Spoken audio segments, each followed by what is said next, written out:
PRStopPros.COVID, featuring Craig Minassian, Chief Communications and Marketing Officer at the Clinton Foundation. Here's our host, Doug Simon. Craig, it's great to have you on the program. Thank you for having me and giving me the opportunity to talk about our work at the Clinton Foundation. It's awesome. So, given your role, what advice do you have for communicators who are trying to navigate COVID within the nonprofit sector? Well, it's obviously a challenging time for any sector and particularly the nonprofit sector. But if you, at least the way we think about it, is to take the attributes of what we try to do in our programmatic work and apply that to our communication and marketing work. And right now, more than ever, I think it's important to be additive, supportive, and collaborative. And what I mean by that is, are you being additive to the conversation happening in society and helping foster a better understanding of what's going on? Are you being supportive not only of the important conversations that are happening, but of your partners, of your beneficiaries, of your staff, and all of the people that your work impacts? And we're also seeing the real value of collaborating, partnering, understanding other points of view and people. That's something that much of our work at the foundation is built on in terms of partnerships. And so really listening and understanding and doing everything you can from a communications and marketing standpoint to do what President Clinton encourages us all to do is help expand the definition of us and shrink the definition of them. Yeah, so Craig, if you could you maybe share some of the new initiatives that the Clinton Foundation has taken on in this time of COVID and social justice being so top of mind and such important, compelling issues?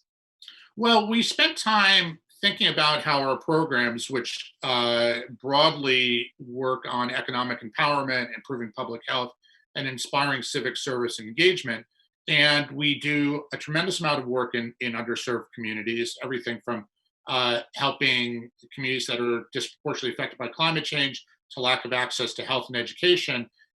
So we had a good starting point to say, how could we make the programs even more specifically helpful to what's happening? One of our programs is called Too Small to Fail, which is really tackling gaps in early childhood education.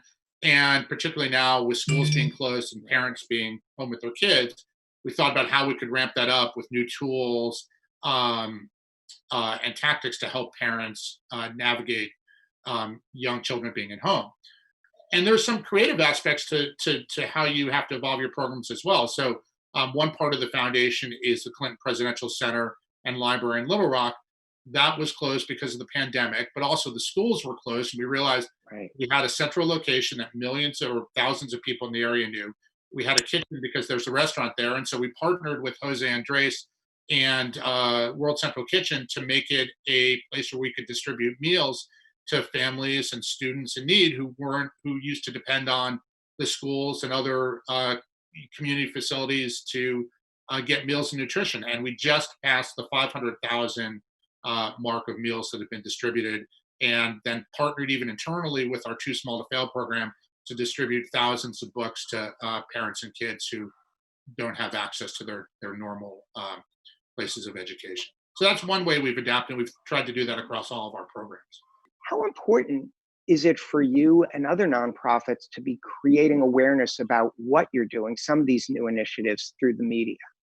I think you have to be very careful. This is a time where I think all nonprofits have a real conundrum. You want to be additive, you want to be supportive, and you have to generate understanding of your work. But I think you have to do it in a way that doesn't feel self-promotional and not cognizant of the conversation that's happening. It's a real challenge. I mean, as you've probably seen in the sector, many are struggling with fundraising. Right. We're an operating foundation ourselves as opposed to a grant-making foundation. So we depend on donors and other foundations to support our work as we directly implement it. And this is a tough time. And there are a tremendous amount of needs that nonprofits fill. But at this moment, as you see nonprofits that are working in social justice or feeding programs, are getting naturally getting a lot of support and attention, and that leaves other nonprofits in a real quandary. So you have to continue to foster understanding and demand for why there are needs beyond what's in the headlines and how you're supporting them, at the same time being respectful and considerate of what's happening. And I think the best way to do that is just go back to the principles: ease your communications and marketing, additive, supportive, and to the degree it can be collaborative. Yeah, and we're seeing that as a big challenge with fundraising for nonprofits that would have benefits events. You can't get people together. They're starting to experiment, look at different ways to do that virtually to still provide platforms for sponsors, participants, opportunities engaged. So that's a big changing way now. Of course, a top issue along with COVID, social justice, which is all part of it, is the increased polarization in the country, in the world, and politics through all avenues. Obviously, with the Clinton Foundation, that's something that you're not unaware of, but even other nonprofits doing work that you wouldn't have thought would be controversial have to deal with this different environment. How do they best navigate through it? Well, one thing we learned in 2016, I think we thought, well, people know what we do. They know that we're helping across society. But it was very easy for people to spread misinformation about us and any nonprofit, because it would be irresponsible for a nonprofit to say, redirect millions of dollars from programs to advertising to defend your good name. That's not what nonprofits do. At the same time, you're right. This polarization is causing people to believe misinformation. They're not being very critical of the sources of information, and it creates a real misunderstanding. And by the way, it creates a misunderstanding for a space that's a huge part of our economy and workforce. I think there's about 10% of the U.S. workforce that works in nonprofits, and that it is a big sector.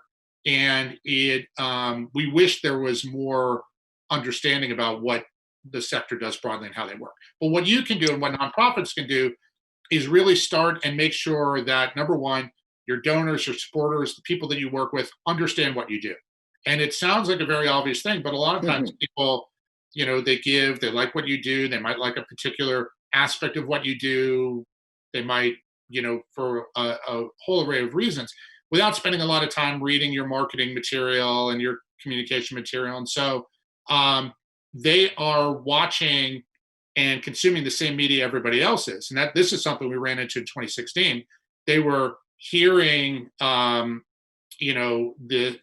misinformation and disinformation about what we did, and we really needed to make sure that we shored up the base, so to speak, make sure they understood from us what the facts were and what we were doing. And something that you're seeing in what's happening across society right now, and particularly with COVID, is misinformation and fact-based information is still not getting through. And so for nonprofits who are working in that space, are trying to tackle it, that's one place they can be additive. They can really help make sure they're sharing factual information. And when it comes to their own business, facts and engagement are really still the best antidote to this kind of disinformation. But they have to start with their core audience and expand from there.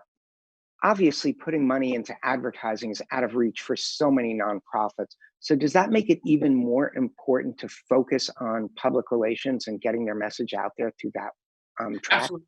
Absolutely. PR is in some ways more critical than ever, or as we like to think of it, as communications and storytelling. Journalists are looking for ways to put a human dimension and really foster a better understanding of these really seismic shifts in society, and in some cases crises that have no precedent. And so as a nonprofit communicator, you can really help yourself and your organization by helping lead them to stories and help them find a way to bring out the human dimension in what's going on.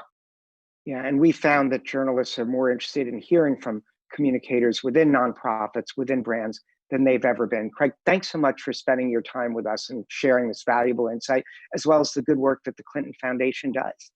Thank you for having me.